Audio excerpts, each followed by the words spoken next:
Qimmatli qog'ozlardan daromad olish yo'llari qanday? Qimmatli qog'oz bu nafaqat mulk, balki passiv daromad manbai ham hisoblanadi. Uning bir qancha tur daromadlari bor.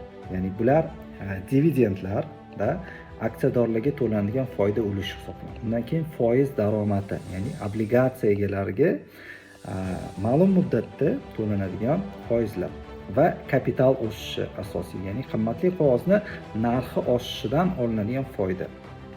Qimmatli qog'ozlar sizga ikki xil foyda beradi. Birinchisi doimiy daromad, ya'ni dividend foiz ko'rishda, va ikkinchisi bu aktiv qiymatning o'sishidir. Shuning uchun har investitsiya dunyosini yuragi ham hisoblanadi mana shu qimmatli qog'ozlar, obligatsiyalar, bular hammasi investitsiyaning, ya'ni mazkur dunyoning yuragi hisoblanadi. Qimmatli